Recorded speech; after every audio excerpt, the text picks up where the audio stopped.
ಇನ್ ಗುಲ್ಬರ್ಗ ವಾರ್ತೆಗಳ ಪ್ರಾಯೋಜಕರು Devanand sari centre supermarket Kalaburagi. Devanand sari centre ಹಲವು ವರ್ಷಗಳಿಂದ ಕಲಬುರಗಿ ಮಹಾಜನತೆಯ ಭರವಸೆ ಗಳಿಸಿರುವ ರೇಷ್ಮೆ ಸೀರೆಗಳ ಅತಿ ದೊಡ್ಡ ಶೋರೂಮ್.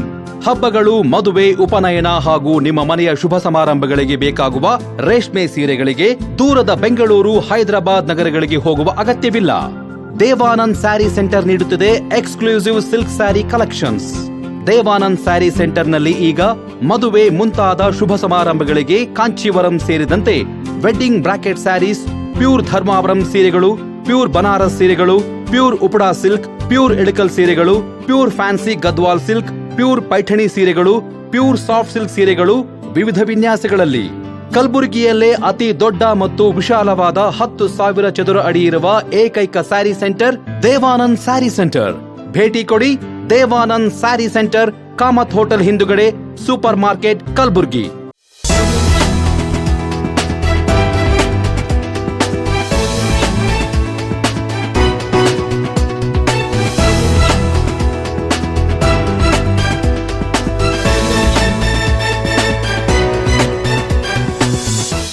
ನಮಸ್ಕಾರ, ಇನ್ ಗುಲ್ಬರ್ಗ ವಾರ್ತೆಗಳಿಗೆ ಸ್ವಾಗತ. ಮೊದಲಿಗೆ ಹೆಡ್ಲೈನ್ಸ್. 500ಕ್ಕೂ ಹೆಚ್ಚು ಜನರೊಂದಿಗೆ ಕಲಬುರಗಿಯಲ್ಲಿ 5 ಕಿಲೋಮೀಟರ್ ವಾಕ್ಥಾನ್, ಆರೋಗ್ಯ ಜಾಗೃತಿಗೆ ಕರೆ. ಕನಿಷ್ಠ ವೇತನ ಹಿಂಪಡೆದ ಸರ್ಕಾರದ ವಿರುದ್ಧ ಕಾನೂನು ಹೋರಾಟ, ಸುಧಾಕರ್. ಕಲಬುರಗಿಯಲ್ಲಿ ಸರ್ಕಾರಿ ಹೊರಗುತ್ತಿಗೆ ನೌಕರರ ಸಂಘದ 2ನೇ ವಾರ್ಷಿಕೋತ್ಸವ. ಕಲಬುರಗಿಯಲ್ಲಿ ಸ್ಪೋರ್ಟ್ಸ್ ಶೂಟಿಂಗ್ ಅಕಾಡೆಮಿ ಉದ್ಘಾಟನೆ, ಕಲ್ಯಾಣ ಕರ್ನಾಟಕದ ಪ್ರತಿಭೆಗಳಿಗೆ ಹೊಸ ವೇದಿಕೆ. ಒಂದೇ ಮಾತ್ರಂ ವಿಚಾರ, ಕಲಬುರಗಿಯಲ್ಲಿ ಬಿಜೆಪಿ ಯುವ ಮೋರ್ಚಾ ಪ್ರತಿಭಟನೆ. ಈಗ ವಾರ್ತೆಗಳ ವಿವರ.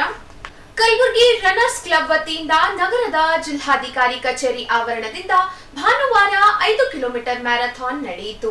ದಕ್ಷಿಣ ಕ್ಷೇತ್ರದ ಶಾಸಕ ಅಲ್ಲಂ ಪ್ರಭು ಪಾಟೀಲ್, ಎಂಎಲ್ಸಿ ಶಶಿಲ್ ನಮೋಶಿ ಸೇರಿದಂತೆ ಹಲವು ಗಣ್ಯರು ರನ್ನಿಂಗ್ ಮಾಡುವ ಮೂಲಕ ವಾಕ್ಥಾನ್ಗೆ ಚಾಲನೆ ನೀಡಿದರು.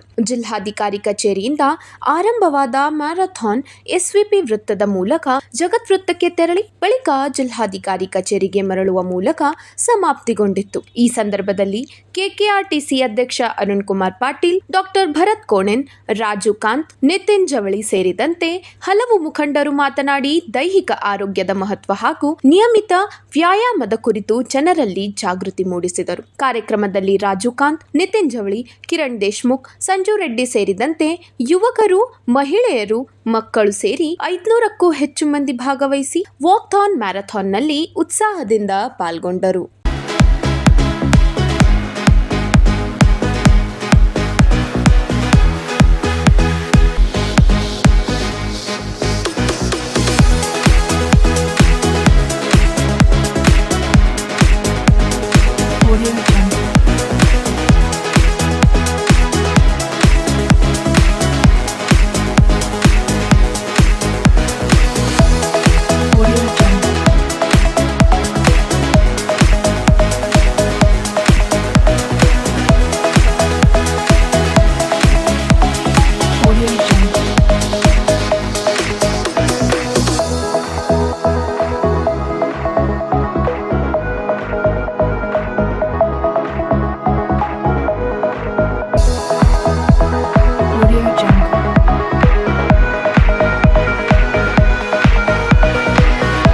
ರನ್ನಿಂಗ್ ಅನ್ನು ಮಾಡೀವಿ, ಜಾಗಿಂಗ್ ಮಾಡೀವಿ, ವಾಕಿಂಗ್ ಮಾಡೀವಿ. ಇದು ಒಂದು ನಮ್ಮ ಪ್ರೇರಣೆ.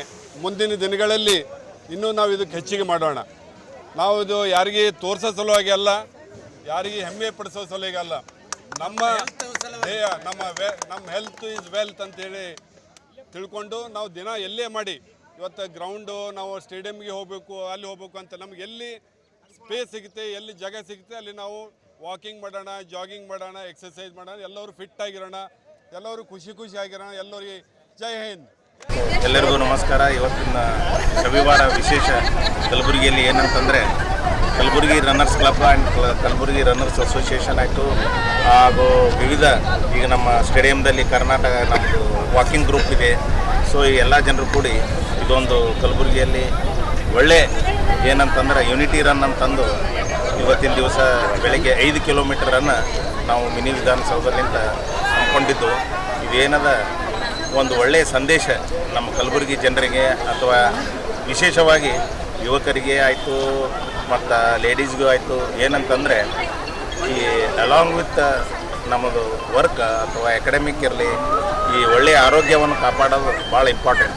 ಅದರಲ್ಲಿ ಏನಾಗುತ್ತಂತಂದರೆ ನಾಟ್ ಓನ್ಲಿ ಫಿಸಿಕಲ್, ಈಗ ಬ್ಲಡ್ ಪ್ರೆಷರ್ ಇರ್ಬೋದು, ಕೊಲೆಸ್ಟ್ರಾಲ್ ಇರ್ಬೋದು ಅಥವಾ ಜಾಯಿಂಟ್ ಪೇನ್, ಇದರಲ್ಲಿ ಏನಾಗುತ್ತೆ, ನಾವು ಯೂಶ್ವಲಿ ಒಂದು 5 ಕಿಲೋಮೀಟರ್ 10,000 ಸ್ಟೆಪ್ಸ್ ಡೈಲಿ ಮಾಡಿದ್ರೆ ಇವೆಲ್ಲ ಸಿಸ್ಟಮ್ ಒಳ್ಳೆಯದಾಗುತ್ತೆ. ಅದರ ಜೊತೆಯಲ್ಲಿ ನಾನು ವಿಶೇಷ ಏನು ಹೇಳ್ತೀನಿ ಅಂತಂದರೆ ಈ ಮೆಂಟಲ್ ವೆಲ್ಬೀಯಿಂಗ್ ಸುದ್ದಕ್ಕೆ ಭಾಳ ಇಂಪಾರ್ಟೆಂಟ್. ಸೊ ಇದು ಒಂದು ಇವತ್ತಿನ ಕಾರ್ಯಕ್ರಮ ನನಗನ್ಸುತ್ತಾ ಎಲ್ಲರಿಗೂ ಇದೊಂದು ಸ್ಫೂರ್ತಿ ಇರಬೇಕು. ಎಲ್ಲರೂ ಆರೋಗ್ಯದಿಂದ ಇದ್ದರೆ ನಮ್ಮ ಕಲಬುರಗಿ ಅಷ್ಟೇ ಅಲ್ಲ, ಈ ಕಲಬುರಗಿ ಕರ್ನಾಟಕ ಅಷ್ಟೇ ಅಲ್ಲ, ಈ ದೇಶಕ್ಕೂ ಕೂಡ ನಾವು ಒಂದು ಒಳ್ಳೆಯ ಸಂದೇಶ ಕೊಡ್ಬೋದಂತಂದು ನಾನೊಂದು 2 ಮಾತುಗಳನ್ನು ಹೇಳ್ತೀನಿ. ಇಂಡಿಪೆಂಡೆನ್ಸ್ ಡೇ ಯೂನಿಟಿ ರನ್ಗೆ ತಾವೆಲ್ಲ ಕೈ ಜೋಡಿಸಿದ್ದಕ್ಕೆ ತಮ್ಮೆಲ್ಲರಿಗೂ ಧನ್ಯವಾದಗಳು. ನಮಸ್ಕಾರ. ಕಲಬುರಗಿ ರನ್ನರ್ಸ್ ಕ್ಲಬ್ಬಿಂದ ಒಂದು ಏನು ನಾವು ಇನಿಷಿಯೇಟಿವ್ ತೊಗೊಂಡು ಮಾಡಿದ್ದೀವಿ, ಇವತ್ತು ಸುಮಾರು 500ಕ್ಕಿಂತ ಜಾಸ್ತಿ ಜನ ಬಂದು ಸೇರಿದ್ದಾರೆ. 1000 ಜನ ಬಂದಿರಂತ ಹೇಳ್ತಾರೆ. ಒಟ್ಟಿನಲ್ಲಿ ನಾವು SVP ಚೌಕಿಂದ ಜಗತ್ವರೆಗೂ ಪೂರ್ತಿ ರನ್ನರ್ಸ್ ಆಗಲಿ ವಾಕರ್ಸ್ ಆಗಲಿ ಬಂದು ತೋರಿಸಿದ್ದಾರೆ. ಎಲ್ಲರೂ ಇವತ್ತು ಹೆಲ್ತಿಗೋಸ್ಕರ ಮುಂದಿನ ಒಂದು ಹೆಜ್ಜೆ ಇಟ್ಟಿದ್ದಾರೆ ಅಂತ ತೋರಿಸಿದ್ದಾರೆ. ನಮಗೆ ಬಯಕೆ ಇಷ್ಟೇ, ನೀವು ಒಬ್ಬರೇ ಅಲ್ಲ, ಮನೇಲಿ ಎಲ್ಲರಿಗೂ ಹೇಳಿ ಇದೊಂದು ಹೆಲ್ತಿ ಪ್ರಾಕ್ಟೀಸ್ ಆಗಿಬಿಟ್ರೆ ಹೆಲ್ತ್ ಈಸ್ ವೆಲ್ತ್. ಎಲ್ಲರಿಗಿಂತ ದೊಡ್ಡ ಪ್ರೈಸ್ ಸಿಗೋದು ನಿಮಗೆ ನಿಮ್ಮ ಹೆಲ್ತ್ ಅಷ್ಟೇ. ಪ್ಲೀಸ್ ಕಂಟಿನ್ಯೂ ಮಾಡಿರಿ, ಇದೇ ಹ್ಯಾಬಿಟ್ ಮತ್ತೆ ಎಲ್ಲರಿಗೂ ಆಗಲಿ ಅಂತ ಬಯಸ್ಕೋತಾ ಮತ್ತೆ ಹಿಂಗೆ ಕಂಟಿನ್ಯೂ ಬೇರೆ ಇವೆಂಟ್ಸ್ ಮಾಡ್ತೀವಿ. ಗೌಡರು ಎಲ್ಲ ನಮಗೆ ಹೆಲ್ಪ್ ಮಾಡ್ತಾರೆ ಅಂತ ಹೇಳಿ ಎಲ್ಲರಿಗೂ ಇನ್ನೊಂದು ಸರಿ ಧನ್ಯವಾದ ಹೇಳಿ ಮಾತು ಮುಗಿಸ್ತೀನಿ. Thank you. ಏನು ಇದು ರನ್ನಿಂಗ್ ಇದು ಮಾಡಿದರು, ಇದರಲ್ಲಿ ಸಾಕಷ್ಟು ಜನ ಪಾಲ್ಗೊಂಡಿದ್ದಾರೆ. ಇವತ್ತು 80ನೇ ಇಂಡಿಪೆಂಡೆನ್ಸ್ ಡೇ ಅಂಗವಾಗಿ ನಾವು let us be independent from illness also. So running and walking is the best form of activity. So ಮುಂಬರುವ ದಿನಗಳಲ್ಲಿ ನಾವೆಲ್ಲ ನಮ್ಮ ರೋಲ್ ಮಾಡೆಲ್ಸ್ ಅನ್ಬೇಕು. ನಾವು ಗುಲ್ಬರ್ಗದ ರಾಜು ಕಾಂತ್ ಅವರು, ನಿತಿನ್ ಜವಳಿ ಅವರು, ಸೊ ಅವ್ರ ರೀತಿ ಅಟ್ಲೀಸ್ಟ್ ನಾವು ಪ್ರಯತ್ನ ಒಂದು ಸ್ಟೆಪ್ ಇಡೋಣ ಅಂತ ಇವತ್ತು ತಮ್ಮೆಲ್ಲ ಮುಖಾಂತರ ಹೇಳ್ತೀನಿ. Congratulations to each and every one for this successful. ನಗರದ ರೋಟರಿ ಕ್ಲಬ್ ಶಾಲಾ ಆವರಣದಲ್ಲಿ ಸರ್ಕಾರಿ ಹೊರಗುತ್ತಿಗೆ ನೌಕರರ ಸಂಘದ ಕಲಬುರಗಿ ಜಿಲ್ಲಾ ಘಟಕದ ವತಿಯಿಂದ ಸಂಘದ 2ನೇ ವರ್ಷದ ವಾರ್ಷಿಕೋತ್ಸವವನ್ನು ಸಂಭ್ರಮದಿಂದ ಆಚರಿಸಲಾಯಿತು. ಸಮಾರಂಭಕ್ಕೆ ಸರ್ಕಾರಿ ಹೊರಗುತ್ತಿಗೆ ನೌಕರರ ಸಂಘದ ರಾಜ್ಯಾಧ್ಯಕ್ಷ ಸುಧಾಕರ ಚಾಲನೆ ನೀಡಿದರು. ಬಳಿಕ ವೇದಿಕೆಯಲ್ಲಿದ್ದ ಗಣ್ಯರಿಗೆ ಕಲಬುರಗಿ ಜಿಲ್ಲಾ ಘಟಕದ ವತಿಯಿಂದ ಆತ್ಮೀಯವಾಗಿ ಸ್ವಾಗತಿಸಲಾಯಿತು. ಇದೇ ಸಂದರ್ಭದಲ್ಲಿ ಕಲಬುರಗಿ ಜಿಲ್ಲೆಯ ವಿವಿಧ ತಾಲೂಕುಗಳಿಗೆ ಆಯ್ಕೆಯಾದ ನೂತನ ಪದಾಧಿಕಾರಿಗಳನ್ನು ರಾಜ್ಯಾಧ್ಯಕ್ಷ ಸುಧಾಕರ್ ಹಾಗೂ ಜಿಲ್ಲಾಧ್ಯಕ್ಷ ಧರ್ಮಚಿನ್ನಿ ರಾಠೋಡ್ ಅವರು ಸನ್ಮಾನಿಸಿದರು. ಅಲ್ಲದೆ ಹೊರಗುತ್ತಿಗೆ ನೌಕರರ ವಿವಿಧ ಸಮಸ್ಯೆ ಹಾಗೂ ಕುಂದುಕೊರತೆಗಳ ಕುರಿತು ಸಭೆ ನಡೆಸಿ ನೌಕರರ ಅಹವಾಲುಗಳನ್ನು ಆಲಿಸಲಾಯಿತು. ಕಾರ್ಯಕ್ರಮವನ್ನು ಉದ್ದೇಶಿಸಿ ಮಾತನಾಡಿದ ರಾಜ್ಯಾಧ್ಯಕ್ಷ ಸುಧಾಕರ್, ರಾಜ್ಯ ಸರ್ಕಾರ ಈ ಹಿಂದೆ ಘೋಷಿಸಿದ್ದ ಕನಿಷ್ಠ ವೇತನ ನೀತಿಯನ್ನು ಹಿಂಪಡೆಯುವ ಬಗ್ಗೆ ಹೇಳಿರುವುದು ಖಂಡನೀಯ ಎಂದರು. ಹೊರಗುತ್ತಿಗೆ ನೌಕರರು ಕಾರ್ಮಿಕ ಕಾಯ್ದೆಯ ವ್ಯಾಪ್ತಿಗೆ ಬರುವುದರಿಂದ ಒಮ್ಮೆ ಘೋಷಿಸಿದ ಕನಿಷ್ಠ ವೇತನವನ್ನು ಹಿಂಪಡೆಯಲು ಅವಕಾಶವಿಲ್ಲ ಎಂದು ಹೇಳಿದರು. ಸರ್ಕಾರ ಕನಿಷ್ಠ ವೇತನದ ಆದೇಶವನ್ನು ಹಿಂಪಡೆದಿರುವುದನ್ನು ವಿರೋಧಿಸಿ ಸಂಘದ ವತಿಯಿಂದ ಕಾನೂನುಬದ್ಧ ಹೋರಾಟ ನಡೆಸಲಾಗುವುದು. ನಮ್ಮ ಹಕ್ಕನ್ನು ನಾವು ಪಡೆದೇ ತೀರುತ್ತೇವೆ. ಹೊರಗುತ್ತಿಗೆ ನೌಕರರಿಗೆ ಕನಿಷ್ಠ ವೇತನ ನೀಡಲೇಬೇಕು ಎಂದು ಸರ್ಕಾರವನ್ನು ಒತ್ತಾಯಿಸಿದರು. ಜಿಲ್ಲಾಧ್ಯಕ್ಷ ಧರ್ಮಚಿನ್ನಿ ರಾಠೋಡ್ ಮಾತನಾಡಿ, ಕಲಬುರಗಿ ಜಿಲ್ಲಾ ಘಟಕದ 2ನೇ ವರ್ಷದ ವಾರ್ಷಿಕೋತ್ಸವದ ಅಂಗವಾಗಿ ಕಾರ್ಯಕ್ರಮ ಆಯೋಜಿಸಲಾಗಿದ್ದು, ಜಿಲ್ಲೆಯ ವಿವಿಧ ತಾಲೂಕುಗಳಿಗೆ ನೂತನ ಪದಾಧಿಕಾರಿಗಳನ್ನು ಆಯ್ಕೆ ಮಾಡಿ ಸನ್ಮಾನಿಸಲಾಗಿದೆ. ಜೊತೆಗೆ ನೌಕರರ ಸಮಸ್ಯೆಗಳನ್ನು ಆಲಿಸಿ ಅವುಗಳ ಪರಿಹಾರಕ್ಕಾಗಿ ಸಂಘಟನಾತ್ಮಕವಾಗಿ ಹೋರಾಟ ನಡೆಸಲಾಗುವುದು ಎಂದರು. ಕಾರ್ಯಕ್ರಮದಲ್ಲಿ ಸಂಘದ ಪದಾಧಿಕಾರಿಗಳು, ವಿವಿಧ ತಾಲೂಕುಗಳ ನೂತನ ಪದಾಧಿಕಾರಿಗಳು ಹಾಗೂ ಹೊರಗುತ್ತಿಗೆ ನೌಕರರು ಸೇರಿದಂತೆ ಹಲವರು ಉಪಸ್ಥಿತರಿದ್ದರು. ಇವತ್ತು ಕಲಬುರಗಿಯಲ್ಲಿ 2ನೇ ವರ್ಷದ ವಾರ್ಷಿಕೋತ್ಸವ ಪ್ರಯುಕ್ತ ಇವತ್ತು ಕಲಬುರಗಿ ಜಿಲ್ಲೆಗೆ ಭೇಟಿ ಕೊಟ್ಟಿದ್ದೀವಿ. ಸೊ ಇವತ್ತು ನಮ್ಮ ನೌಕರದ್ದು ಕುಂದುಕೊರತೆಗಳ ಸಭೆ ಸಹ ನಡೆಸಿದ್ದೀವಿ ಇವತ್ತು. ಸೊ ಮುಖ್ಯವಾಗಿ ಏನು ಅಂದರೆ, ಈಗಾಗಲೇ ಹೊಸ ಕನಿಷ್ಠ ವೇತನ ಮೇಯಲ್ಲಿ ಅನೌನ್ಸ್ ಮಾಡಿದೆ ಸರ್ಕಾರದಿಂದ. ಅದನ್ನ ಇಮಿಡಿಯೇಟ್ ಹಿಂಪಡೆದಿದ್ದಾರೆ. ಸೊ ಮುಖ್ಯವಾಗಿ ಏನಂದ್ರೆ, ಅದನ್ನ ಕಾನೂನು ಅಡಿಯಲ್ಲಿ ಹಿಂಪಡೆಯಕ್ಕೆ ಬರೋದೇ ಇಲ್ಲ ಫಸ್ಟ್ ಆಫ್ ಆಲ್. ಯಾಕಂದ್ರೆ ಕಾರ್ಮಿಕ ಇಲಾಖೆ ಅಂಡರಲ್ಲಿ ಒಂದ್ಸ ಅನೌನ್ಸ್ ಮಾಡಿದ್ಮೇಲೆ, ಕನಿಷ್ಠ ವೇತನ ಕೊಟ್ಟದ್ಮೇಲೆ, ಸೊ ಹೊಸ CM ಆಗಿ ಬಂದಂತ DK ಶಿವಕುಮಾರ್ ಅವರು ಫೈನಾನ್ಸ್ ಡಿಪಾರ್ಟ್ಮೆಂಟ್ ಇಂದ ಯಾವುದೋ ಒಂದು ಒಪಿನಿಯನ್ ತಗೊಂಡು ಈ ತರ ಹೆಚ್ಚುವರಿಯಾಗಿ ನಮ್ಗೆ ಲಾಸ್ ಆಗತ್ತೆ ಅಂತ ಹೇಳಿ ಏಕಾಏಕಿ ವೇತನವನ್ನು ಹಿಂಪಡೆಯೋದು ಯಾವ ತರ ಕಾನೂನಿನ ಅಡಿಯಲ್ಲಿ ಇದೆಯೋ ನಮ್ಗಂತೂ ಗೊತ್ತಾಗ್ತಾ ಇಲ್ಲ. ಯಾಕಂದ್ರೆ ಜೂನ್ ತಿಂಗಳಲ್ಲಿ ಹೊಸ ಸ್ಯಾಲ್ರಿ ಕೊಟ್ಟಿದ್ದಾರೆ, ಜುಲೈ ತಿಂಗಳಿಗೆ ಮತ್ತೆ ಕನಿಷ್ಠ ವೇತನ ಹಳೆ ಸ್ಯಾಲ್ರಿ ಏನ್ ಮಾರ್ಚಲ್ಲಿ ಕೊಟ್ಟಿದ್ದಾರೆ ಅದನ್ನೇ ಕೊಡ್ತೀವಿ ಅಂದ್ರೆ ಸೊ ಇವ್ರಿಗೇನು ಕ್ವಶನ್ ಮಾಡೋರೇ ಇಲ್ವಾ, ಇಲ್ಲ ಅಂದ್ರೆ ಇವ್ರು ನಡೆದಿದ್ದೇ ಆಟ ಆಗ್ಬಿಟ್ರೆ ಸೊ ನಮ್ಮ ಹಕ್ಕುಗಳು ಯಾರು ಕ್ವಶನ್ ಮಾಡ್ತಾರೆ, ಮತ್ತೆ ನಮ್ಮ ರೈಟ್ಸ್ ಹೆಂಗ್ ನಾವು ಪಡ್ಕೊಳ್ಳೋದು. ಸೊ ಆದ್ರಿಂದ ನಾವು ಇದನ್ನ ತೀಕ್ಷ್ಣವಾಗಿ ಹೋರಾಟ ಮಾಡೋದಕ್ಕೆ ನಾವು ಇವಾಗ ಪ್ರಯತ್ನ ಮಾಡ್ತಾ ಇದೀವಿ. ಮತ್ತೆ ಈಗಾಗಲೇ ಸೋಮವಾರದಿಂದ ನಾವು ಚೀಫ್ ಸೆಕ್ರೆಟರಿ ಮತ್ತೆ CM ಅವ್ರಿಗೆ ಸೊ ನಮ್ಮ ಸಂಘದ ಜಿಲ್ಲಾಧ್ಯಕ್ಷರ ಮುಖಾಂತರ DC ಮುಖಾಂತರ ನಾವು ಈಗಾಗಲೇ ಮನವಿ ಪತ್ರ ಕೂಡ ಸಲ್ಲಿಸಿದೀವಿ, ಇಮಿಡಿಯೇಟ್ ಅದನ್ನ ಹಿಂಪಡಿಬೇಕು ಅಂತೇಳಿ. ಸೊ ನಾವು ಈ ಸೆಷನ್ ಆಗೋವರೆಗೂ ವಿರೋಧ ಪಕ್ಷದವ್ರಿಗೂ ಹೇಳಿದೀವಿ, ಯಾಕಂದ್ರೆ ಈ ಕ್ವಶನ್ ರೈಸ್ ಮಾಡಿ ಸೆಷನ್ ಅಲ್ಲಿ ನಮ್ಗೆ ಆನ್ಸರ್ ಬೇಕಿದ್ದು ಯಾವ ಕಾನೂನು ಅಡಿಯಲ್ಲಿ ಇದ್ರು ವಾಪಸ್ ತೆಗೆದು ಗೊತ್ತಾಗ್ತಾ ಇಲ್ಲ ಅಂತ ಹೇಳಿದೀವಿ. ಈ ಸೆಷನ್ ಮುಗಿಯೋದ್ರೊಳಗಡೆ ಇವಾಗ ಏನು ಕನಿಷ್ಠ ವೇತನ ಜಾರಿ ಮಾಡಿದ್ರೆ ಯಥಾಸ್ಥಿತಿಯಾಗಿ ಜಾರಿ ಮಾಡಲೇಬೇಕು, ನಮ್ಮ ಆಗ್ರಹ ಇರೋದು. ಇನ್ ಕೇಸ್ ಕೊನೆಯ ಪಕ್ಷ ನೀವು ಮಾಡಿಲ್ಲ ಅಂದ್ರೆ ಖಂಡಿತ ನಾವು ಘನವಿತ್ತ ಉಚ್ಚ ನ್ಯಾಯಾಲಯದ ಕದ ತಟ್ತೇವೆ, ನಾವು ಅಲ್ಲಿ ನ್ಯಾಯ ಪಡಿತೀವಿ ಅಂತೇಳಿ ನಾವು ಸರ್ಕಾರಿ ವರ್ಗ ಸಂಘದಿಂದ ನಾವು ಸರ್ಕಾರಕ್ಕೆ ಎಚ್ಚರಿಕೆ ಕೊಡ್ತಾ ಇದ್ದೀವಿ. ಟೋಟಲ್ 3 ಲಕ್ಷ ಜನ ನಾವು ಗುತ್ತಿಗೆ ಮತ್ತೆ ಹೊರಗುತ್ತಿಗೆ ನೌಕರ ಕೆಲಸ ಮಾಡ್ತಾ ಇದೀವಿ. ಇದು ಎಲ್ರಿಗೂ ಸಂಬಂಧಪಟ್ಟಿರೋದು. ಇಲ್ಲಿ ವಿಶೇಷವಾಗಿ ನಾನು ಮಾಧ್ಯಮ ಮೂಲಕ ಅವ್ರ ಗಮನಕ್ಕೆ ತರೋದು ಒಂದೇ, ನೀವು ಖಾಸಗಿ ಕಂಪ್ನಿಗಳ ಮಾಲೀಕರ ಒಂದು ಹಿಡಿತದಲ್ಲಿ ತಾವು ಸಿಕ್ಕಾಕೊಂಡು, ಯಾಕಂದ್ರೆ ಅವ್ರು ಸ್ಟಾರ್ಟ್ಅಪ್ ಬಿಸ್ನೆಸ್ ಮಾಡೋರು 30,000 ಸಂಬಳ ಕೊಡಕ್ಕಾಗಲ್ಲ ಅಂತ ಅವ್ರು ಹೇಳಿದ್ದನ್ನು ನೀವು ನಂಬಿ ಇವತ್ತು ಹೊರಗುತ್ತಿಗೆ ನೌಕರಾಗ್ಲಿ ಪ್ರೈವೇಟ್ ನೌಕರಾಗ್ಲಿ ಇವತ್ತು ಆಗ್ತಾರಂತ ಬೆಲೆಗಳು, ಇವತ್ತು ಇರೋಂಥ ಕಾಸ್ಟ್ ಆಫ್ ಲಿವಿಂಗ್ದು ಏನು ತರಕಾರಿ ಬೆಲೆ ಏನಿದೆ ಮತ್ತೆ ಅಕ್ಕಿ ರೇಟ್ ಏನಿದೆ ಇವೆಲ್ಲ ಕ್ಯಾಲ್ಕುಲೇಟ್ ಮಾಡಿ ಸನ್ಮಾನ್ಯ ಸಂತೋಷ್ ಲಾಡ್ ಅವರು ಇದು 60% ಏರಿಕೆ ಮಾಡಿರೋದು. ಇವತ್ತು ನೀವು ಏಕಾಏಕಿ ನೀವು FKCC ಉಮಾರೆಡ್ಡಿ ಅನ್ನೋ ಒಂದು ಬಿಲ್ಡರ್ಸ್ ಅಸೋಸಿಯೇಷನ್ ನಿಂದ ಒತ್ತಡ ಬಂತೇಳಿ ಏಕಾಏಕಿ ನೀವು ವಾಪಸ್ ತಗೊಂಡ್ರೆ ಸೊ ನಾವು ಪ್ರತಿದಿನ ನಾವು ಸರ್ಕಾರಿ ಕಚೇರಿಗಳಲ್ಲಿ ಜೀತದೊಳಗೆ ದುಡಿತಾ ಇದ್ದೀವಿ. ನಿಮಗೆ ಬೆಳಗ್ಗೆ 9 ಗಂಟೆಗೆ ಬಂದ್ರೆ ಸಾಯಂಕಾಲ 7 ಗಂಟೆ 8 ಗಂಟೆ ಆಗಿ ಕೆಲಸ ಮಾಡ್ತಾ ಇದೀವಿ.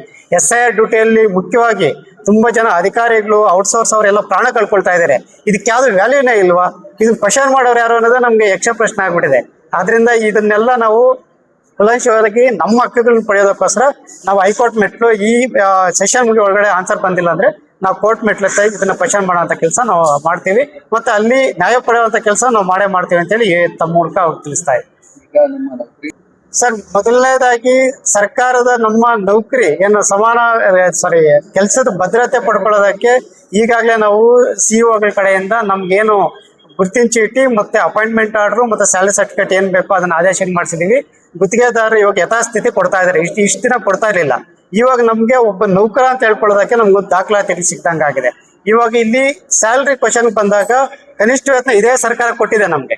1 ತಿಂಗಳು ಆಲ್ರೆಡಿ ಕೊಟ್ಟು ಹೊಸ ಸ್ಯಾಲರಿ ನಮ್ಮ ಅಕೌಂಟಲ್ಲಿ ಕ್ರೆಡಿಟ್ ಆಗಿದೆ. 2ನೇ ತಿಂಗಳಿಗೆ ನೀನು ಹಳೆ ಸ್ಯಾಲರಿ ಕೊಡ್ತೀನಿ ಅಂದ್ರೆ ಯಾವ ಕಾನೂನಲ್ಲಿ ನೀನು ಕೊಟ್ಟ, ಯಾವ ಕಾನೂನಲ್ಲಿ ಹಿಂಪಡಿತಾ ಇದೆ ಅನ್ನೋದನ್ನ ಇವ್ರು ಕೋರ್ಟಲ್ಲಿ ವಿಚಾರ ಹೇಳ್ಬೇಕು. ಇದು ಕಾನೂನು ಮಾಡಿರೋದು ನಾವಲ್ಲ, ಸರ್ಕಾರನೇ ಮಾಡಿದ್ದು. ಸರ್ಕಾರನೇ ವಾಪಸ್ ತಗೊಳ್ಳೋಕೆ ಅದು ಸೂಚನೆ ಆಗಿರೋಂಥ ಒಂದು ಡಾಕ್ಯುಮೆಂಟ್. ಏಕಾಏಕಿ ನೀವು ಹಿಂಗ್ ಪಡಿತೀರಿ? ಸೊ ಇದೇ ಮುಂದುವರೆದ್ರೆ ನಾವು ರಾಜ್ಯಪಾಲರ ಅಂಗಳಕ್ಕೂ ಹೋಗ್ತೀವಿ, ಮತ್ತೆ ನಾವು ಕೇಂದ್ರ ಸರ್ಕಾರದ ಹ್ಯೂಮನ್ ರೈಟ್ಸ್ ಅಂಗಳಕ್ಕೂ ಹೋಗೋದಕ್ಕೆ ನಾವು ತಯಾರಿದ್ದೀವಿ. ಅಲ್ಲ, ಅದು ಝೋನ್ ವೈಸ್ ಡಿಸೈಡ್ ಮಾಡಿದ್ದಾರೆ. ಝೋನ್ ವೈಸ್ ಡಿಸೈಡ್ ಮಾಡಿರೋದ್ರಿಂದ ಅದು ನಾವ್ ಹೇಳ್ಬಾರ್ದು, ಯಾಕಂದ್ರೆ ಸರ್ಕಾರ ಹೇಳ್ಬೇಕಾದ್ರೆ ಕನಿಷ್ಠ ವೇತನ ಒಬ್ಬರಿಗೆ ಇಂತಿಷ್ಟು ಅಂತ ವೇತನ ಫಸ್ಟ್ ಲೇಬರ್ ಆಕ್ಟ್ ಪ್ರಕಾರ ಎಲ್ರಿಗೂ ESIPF ಕಟ್ಟಾಗಿ 18,000 ಬರ್ತಾ ಇತ್ತು ಝೋನ್ 1 ಝೋನ್ 2 ಅವ್ರಿಗೆ.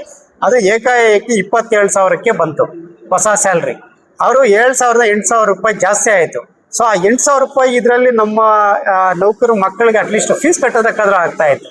ತಾನಾಗ್ತಾನೆ ಏಕಾಏಕಿ ಹಿಂಪಡೆದ್ರಿಂದ ತೀವ್ರವಾಗಿ ನಾವು ಇದನ್ನ ನಮಗ್ ಕೊಟ್ಟಿರೋಂಥ ರೈಟ್ಸ್ ಇತ್ತು, ಸಂಬಳ ಅನ್ನೋದು ನಮ್ಮ ರೈಟ್ಸ್ ಇದು.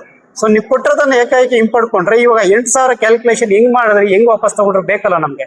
ಅವ್ರು ಹೇಳೋದು ಸುಪ್ರೀಂ ಕೋರ್ಟ್ ಆದೇಶ ಪ್ರಕಾರ ನಾವು 60% ಜಾಸ್ತಿ ಮಾಡಿದ್ವಿ ಅಂತ ಹೇಳಿ ಇದೇ ಸಂತೋಷ್ ಲಾಡ್ ಅವರು ದಿನಪತ್ರಿಕೆಯಲ್ಲಿ ದೊಡ್ಡದಾಗಿ ಅಡ್ವರ್ಟೈಸ್ಮೆಂಟ್ ಕೊಟ್ಟು ಮಾಡಿದ್ರು. ಇವಾಗ ದೊಡ್ಡದಾಗಿ ಅಡ್ವರ್ಟೈಸ್ಮೆಂಟ್ ಕೊಟ್ಟು ಹಿಂಪಡ್ತಿದೀವಿ ಅಂತ ಕೊಡ್ಲಿ ಬಿಡಿ, ನಾವು ಎಚ್ಚೆತ್ಕೊಳ್ತೀವಲ್ಲ. ನಾವು ಎಲ್ಲಿ ಕಾನೂನು ಕೇಳೋದಕ್ಕೆ ಎಲ್ಲಿ ಹೋಗ್ಬೇಕು, ಹೋರಾಟ ಮಾಡಬೇಕು, ನಮಗೊಂದು ಅವಕಾಶ ಸಿಗ್ತದೆ. ಮತ್ತೆ ವಿರೋಧ ಪಕ್ಷದವರು ಇದ್ರ ಬಗ್ಗೆ ಮಾತಾಡ್ಬೇಕು, ಯಾಕಂದ್ರೆ ಅವ್ರ ಮಕ್ಕಳು ಕೆಲಸ ಮಾಡ್ತಾ ಇದ್ದಾರೆ, ಅವ್ರ ಫಾಲೋವರ್ಸ್ ಕೂಡ ಇಲ್ಲಿ ಇದೆ ಸರ್ಕಾರಿ ನೌಕರಲ್ಲಿ ಕೆಲಸ ಮಾಡ್ತಾ ಇದ್ದಾರೆ. ದಯವಿಟ್ಟು ವಿರೋಧ ಪಕ್ಷದವರು ಮಾತಾಡಬೇಕು, ಮತ್ತೆ ಮಾಧ್ಯಮದ ದಯವಿಟ್ಟು ತಾವು ಕೂಡ ಮಾತಾಡ್ಬೇಕು ಇದ್ರ ಬಗ್ಗೆ ಅಂತ ಹೇಳಿ ಮನವಿ ಮಾಡ್ಕೊಳ್ತಾ ಇದ್ದಾರೆ. ಕೊನೆಯದಾಗಿ ನಮ್ಮ ಆಗ್ರಹ ಇರೋದಿಷ್ಟೇ, ಇವಾಗ ಏನು ಹೊಸ ಕನಿಷ್ಠ ವೇತನ ಮೇಲ್ ಏನ್ ಕೊಟ್ಟಿದ್ದೀರಿ ಅದು ಯಥಾಸ್ಥಿತಿ ಜಾರಿ ಆಗ್ಲೇಬೇಕು ಸೆಕ್ಷನ್ 3 ಒಳಗಡೆ. ಮತ್ತೆ ನಾವು ಯಾರು ಕೆಲಸ ಮಾಡ್ತಾ ಇದೀವಿ ಇಷ್ಟು ದಿನ 5 ವರ್ಷ 10 ವರ್ಷ 15 ವರ್ಷ ಏನ್ ಕೆಲಸ ಮಾಡ್ತಾ ಇದ್ದ ನೌಕರನ್ನ ಕೂಡಲೇ ಅವ್ರನ್ನ ಅಲ್ಲೇ ಕಂಟಿನ್ಯೂ ಮಾಡಬೇಕು. ಇವತ್ತು ನಮ್ಮ ಕಲಬುರಗಿ ಜಿಲ್ಲೆಯ 2ನೇ ವರ್ಷದ ವಾರ್ಷಿಕೋತ್ಸವದ ಅಂಗವಾಗಿ ನಮ್ಮ ಸರ್ಕಾರಿ ವರ್ಗದ ನೌಕರರ ರಾಜ್ಯಾಧ್ಯಕ್ಷರು ಸುಧಾಕರ್ ಸರ್ ಅವರು ಬಂದಿದ್ದು ನಮ್ಗೆ ಹೆಮ್ಮೆಯ ವಿಷಯ. ಅದೇ ಅಲ್ಲದೆ ನಮ್ಮ ಕಲಬುರಗಿ ಜಿಲ್ಲೆಯಲ್ಲಿ ಆಗುತ್ತಿರುವಂತಹ ನಮ್ಮ ಹೊರಗುತ್ತಿಗೆ ನೌಕರ ಹಲವಾರು ಸಮಸ್ಯೆಗಳದು. ಸೊ ಅದನ್ನು ಬಗೆಹರಿಸ್ಕೊಳ್ಳೋಕ್ಕೋಸ್ಕರ ಅದಕ್ಕೋಸ್ಕರ ಒಂದು ಸಂಘ ಟೀಮ್ ಮಾಡ್ಕೊಂಡು ಅವ್ರಿಗೆ ಎಷ್ಟು ಸಾಧ್ಯ ಮಟ್ಟಿಗೂ ಅಷ್ಟು ಮಟ್ಟಿಗೆ ನಾವು ಸಮಸ್ಯೆ ಬಗೆಹರಿಸೋ ಪ್ರಯತ್ನ ಮಾಡ್ತಿದೀವಿ. ಅದಲ್ಲದೆ ನಮ್ಗೆ ಏನೇ ಸಮಸ್ಯೆ ಇದ್ರು ಆಯಾ ಇಲಾಖಾವಾರು ಆ ಇಲಾಖೆಯ ಮುಖ್ಯಸ್ಥರಿಗೆ ಮತ್ತು ಅದಲ್ಲದೆ ಜಿಲ್ಲಾ ಪಂಚಾಯತ್ ಸಿಇಒ ಅವರಿಗೆ, ಅದಲ್ಲದೆ ಲೇಬರ್ ಡಿಪಾರ್ಟ್ಮೆಂಟ್, ಅದಾದ ನಂತರ DC ಅವ್ರಿಗೆ ಕೂಡ ನಾವು ಹಲವಾರು ಮನವಿ ಪತ್ರ ಕೊಟ್ಟು ನಮ್ಮ ಏನ್ ಸಮಸ್ಯೆಗಳದೋ ಅದು ಬಗೆಹರಿಸೋ ಪ್ರಯತ್ನ ನಾವು ಮಾಡ್ಕೊಂತ ಬಂದ್ವಿ. ಇವತ್ತು 2ನೇ ವರ್ಷದ ಈ ವಾರ್ಷಿಕ ಸ್ನೇಹ ಸಮ್ಮೇಳನ ಅಂತ ಹೇಳ್ಕೊಂಡು ನಾವು ಇಲ್ಲಿ ಕಲಬುರಗಿ ಜಿಲ್ಲೆದ 2ನೇ ವರ್ಷದ್ದು, ಹಾಗಾಗಿ ಇಲ್ಲಿ ರೋಟರಿ ಕ್ಲಬ್ ಕಲಬುರಗಿಯಲ್ಲಿ ಈ ಕಾರ್ಯಕ್ರಮ ಹಮ್ಮಿಕೊಂಡಿದ್ದೀವಿ. ಅಷ್ಟೇ ಅಲ್ಲದೆ ಈಗ ನಾವು ಮೊದಲನೇ ವರ್ಷದಲ್ಲಿ 4 ತಾಲೂಕಿನ ಪದಾಧಿಕಾರಿಗಳು ಆಯ್ಕೆ ಮಾಡಿದ್ವಿ. ಅದೇ ರೀತಿಯಾಗಿ ಇವತ್ತು ಮತ್ತೆ 3 ತಾಲೂಕಿನ ಪದಾಧಿಕಾರಿಗಳು ಆಯ್ಕೆ ಮಾಡಿದ್ವಿ. ಒಟ್ಟು 10 ತಾಲೂಕುಗಳ ಪೈಕಿ ನಾವು 8 ತಾಲೂಕಿನ ಪದಾಧಿಕಾರಿಗಳು ಈಗಾಗಲೇ ಆಯ್ಕೆ ಮಾಡ್ಕೊಂಡಿದ್ವಿ. ಅದೇ ರೀತಿಯಾಗಿ ನಮ್ಮ ಈ ನಗರಸಭೆ ಸಂಸ್ಥೆಯ ಪೌರಾಡಳಿತ ನಿರ್ದೇಶನಾಲಯದ ರಾಜ್ಯ ಸಂಚಾಲಕ ಅಂತ ನಮ್ಗೆ ಜವಾಬ್ದಾರಿ ಕೂಡ ಕೊಟ್ಟಿದ್ದಾರೆ. ಆ ಒಂದು ಜವಾಬ್ದಾರಿ ಪ್ರಯುಕ್ತ ನಾವು ಈಗಾಗಲೇ ಇಡೀ ರಾಜ್ಯದಲ್ಲಿ ಹಲವು ತಾಲೂಕುಗಳಲ್ಲಿ ಮಾತಾಡಿದೀವಿ. ನಮ್ಮ ಕಲಬುರಗಿ ಜಿಲ್ಲೆಯ ಪೌರಾಡಳಿತ ನಿರ್ದೇಶನಾಲಯದ ಜಿಲ್ಲಾ ಸಂಚಾಲಕರಂತ ಹೇಳಿ ನಮ್ಮ ಸುಮಂತ್ ಅವರು ಕೂಡ ಈಗಾಗಲೇ ಆಯ್ಕೆ ಮಾಡಿದ್ದೀವಿ. ಹಾಗಾಗಿ ವಿಶೇಷವಾಗಿ ಇದೊಂದು ವಿಂಗ್ ಅಲ್ಲದೆ ನಮ್ಮ ವಿಶೇಷವಾಗಿ ಪೌರ ನೌಕರದ ಏನ್ ದೊಡ್ಡ ಸಮಸ್ಯೆ ಎಲ್ಲಾ ಕಡೆ ಇರೋ ಕಾರಣ ಅದರದ್ದು ಕೂಡ ಜವಾಬ್ದಾರಿ ನಾವು ಮಾಡಕತ್ತೀವಿ. ಅದರಂಗ ಅವರು ಕೂಡ ಇವತ್ತು ಜಿಲ್ಲಾಧ್ಯಕ್ಷರಾಗಿ ನೇಮಕ ಮಾಡಿದ್ದೀವಿ. ಕಲ್ಯಾಣ ಕರ್ನಾಟಕ ಭಾಗದ ಯುವಕ ಯುವತಿಯರಿಗೆ ಕ್ರೀಡಾ ಕ್ಷೇತ್ರದಲ್ಲಿ ಹೊಸ ಅವಕಾಶ ಕಲ್ಪಿಸುವ ಉದ್ದೇಶದಿಂದ ಕಲಬುರಗಿ ನಗರದಲ್ಲಿ ವಿಜಯ್ ಕುಮಾರ್ ಸುತಾರ್ ಅವರ ನೇತೃತ್ವದಲ್ಲಿ ಸ್ಥಾಪಿಸಲಾದ ಸ್ಪೋರ್ಟ್ಸ್ ಶೂಟಿಂಗ್ ಅಕಾಡೆಮಿಯನ್ನು ಆಗಸ್ಟ್ 15ರಂದು ಉದ್ಘಾಟಿಸಲಾಯಿತು.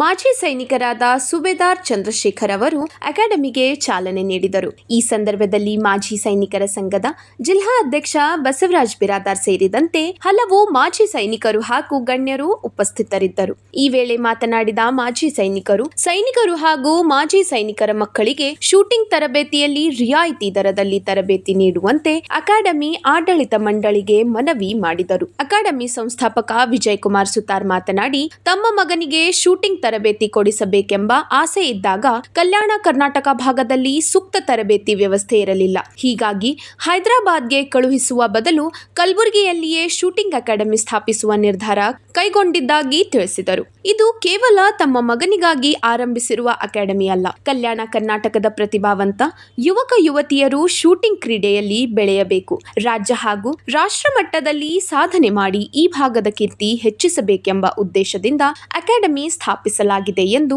ಅವರು ಹೇಳಿದರು. ಕಲ್ಯಾಣ ಕರ್ನಾಟಕದ ಕ್ರೀಡಾ ಪ್ರತಿಭೆಗಳಿಗೆ ಸೂಕ್ತ ತರಬೇತಿ ಹಾಗೂ ಮಾರ್ಗದರ್ಶನ ದೊರೆತರೆ ಶೂಟಿಂಗ್ ಕ್ಷೇತ್ರದಲ್ಲಿಯೂ ಉತ್ತಮ ಸಾಧನೆ ಮಾಡಲು ಸಾಧ್ಯ ಎಂಬ ಆಶಯವನ್ನು ಅವರು ವ್ಯಕ್ತಪಡಿಸಿದರು. ನಮ್ಮ ಗುಲ್ಬರ್ಗಾ ನಗರದ ಯುವಕರಾದಂಥ ಶ್ರೀಯುತ ವಿಜಯ್ ಕುಮಾರ್ ಸುತಾರ್ ಅವರು ನಮ್ಮ ಕಲ್ಯಾಣ ಕರ್ನಾಟಕ ಭಾಗದಲ್ಲಿ, ಅದು ಗುಲ್ಬರ್ಗಾದಲ್ಲಿ Kalaburagi sports and shooting academy ಅಂತ ಮಾಡ್ಬೇಕಂತ ಅವಳು ಭಾಳ ದಿನದ ಕನಸು. ಇಂಥ ಒಂದು ಅದ್ಭುತವಾದ ಕೆಲಸವನ್ನು ನಮ್ಮ ವಿಜಯ್ ಕುಮಾರ್ ಸುತಾರ್ ಅವರು ಮಾಡಿದ್ದಾರೆ. ಸಾಕಷ್ಟು ಜನ ನಮ್ಮ ಯುವಕರಿಗೆ ಮುಂದೆ ಬರತಕ್ಕಂಥ ಜನದಲ್ಲಿ ಇದೇನಪ್ಪ ಅಂದ್ರೆ ಸಾಕಷ್ಟು ಪಬ್ಲಿಸಿಟಿ ಆಗಬೇಕು, ಜನರಿಗೆ ಪರಿಚಯ ಆಗಬೇಕು. ಯಾಕಂದರೆ ನಮ್ಮ ಕರ್ನಾಟಕದಲ್ಲಿ ಕೇವಲ ಬೆಂಗಳೂರಲ್ಲಿ ಬೆಳಗಾವಿಯಲ್ಲಿ ಮಾತ್ರ ಇಂಥ ಒಂದು ಅಕಾಡೆಮಿ ಇದ್ದು, ಇವಾಗ ನಮ್ಮ ಭಾಗಕ್ಕೆ ಒಂದು ಅದ್ಭುತವಾದಂಥ ಕೆಲಸವನ್ನು ನಮ್ಮ ವಿಜಯ್ ಕುಮಾರ್ ಸುತಾರರು ಮಾಡಿದ್ದಾರೆ. ಭಾಳಷ್ಟು ರಿಸ್ಕ್ ತಗೊಂಡು ಇಂತಹ ಒಂದು ಅಕಾಡೆಮಿಯನ್ನು ಪ್ರಾರಂಭ ಮಾಡಿದ್ದಾರೆ. ಅದಕ್ಕೆ ಎಲ್ಲ ಏನಪ್ಪ ಅಂತಂದ್ರೆ ನಮ್ಮ ಕಲ್ಯಾಣ ಕರ್ನಾಟಕದ ಜನರು ಅದರ ಸದುಪಯೋಗ ಪಡೆಯಬೇಕು. ತಮ್ಮ ಮಕ್ಕಳಿಗೆ ಇಂಥ ಒಂದು ಒಳ್ಳೆಯ ಅವಕಾಶ ಸಿಕ್ಕಿದ್ದಕ್ಕಾಗಿ ಅವರಿಗೆ ಈ ಟ್ರೈನಿಂಗ್ ಇನ್ಸ್ಟಿಟ್ಯೂಟ್ನಲ್ಲಿ ಸೇರಿಸಿ, ಅದೇ ರೀತಿ ಮಾಜಿ ಸೈನಿಕರ ಮಕ್ಕಳು ಅವರಿಗೂ ಕೂಡ ಏನಪ್ಪ ಅಂತಂದ್ರೆ ನಾವು ಏನೊಂದು ಪ್ರಯತ್ನ ಮಾಡ್ತೀವಿ, ಈ ಒಂದು ಅಕಾಡೆಮಿಯನ್ನು ಎಲ್ಲರೂ ಸೇರಿ ಯಶಸ್ವಿ ಮಾಡ್ತಕ್ಕಂಥ ಕೆಲಸ ಮಾಡಬೇಕಾಗಿದೆ. ಯಾಕಂದರೆ ನಮ್ಮ ಕಲ್ಯಾಣ ಕರ್ನಾಟಕ ಭಾಗದಲ್ಲಿ ಯಾವುದೇ ಥರದ ಇಂಥ ಒಂದು ಸೌಲಭ್ಯಗಳಿರಲಿಲ್ಲ. ಅದಕ್ಕೆ ವಿಜಯ್ ಕುಮಾರ್ ಇಂಥ ಒಂದು ಸಾಹಸದ ಕೆಲಸ ಮಾಡಿದ್ದಾರೆ. ಅದಕ್ಕೆ ನಾವೆಲ್ಲರೂ ಏನಪ್ಪ ಅಂತಂದ್ರೆ ತುಂಬ ಧನ್ಯವಾದಗಳು ಹೇಳಬೇಕಾಗ್ತದೆ. ಉದ್ಘಾಟನೆ ಮಾಡಿದ್ದು ಸುಬೇದಾರ್ ಚಂದ್ರಶೇಖರ್ ಗೊಳೆದಂಥ ಮಾಜಿ ಸೈನಿಕರು ಹಾಗೂ ನಮ್ಮ ಸಂಘದ ಅಧ್ಯಕ್ಷರಾದಂಥ ಬಸವರಾಜ್ ಬಿರಾದವರು, ಅವರು ನಮ್ಮ ಸಂಘದ ಅಧ್ಯಕ್ಷರು, ಮಾಜಿ ಸೈನಿಕರ ಜಿಲ್ಲಾ ಸಂಘದ ಅಧ್ಯಕ್ಷರು, ಹಾಗೂ ಇನ್ನುಳಿದ ಎಲ್ಲ ನಮ್ಮ ಸಂಘದ ಪದಾಧಿಕಾರಿಗಳು ಎಲ್ಲರೂ ಏನಪ್ಪ ಅಂತಂದ್ರೆ ಬಂದು ಅವರು ನಮ್ಮನ್ನು ಕರೆದಿದ್ದರು. ಯಾಕಂದರೆ ಇಂಥ ಒಂದು ಕೆಲಸ ಮಾಡ್ತಾಯಿದ್ವಿ, ನಾವು ಸೈನಿಕರ ಕೈಯಿಂದಲೇ ಉದ್ಘಾಟನೆ ಮಾಡಿಸ್ಬೇಕಂತ ಅವರ ಒಂದು ಕನಸಾಗಿತ್ತು.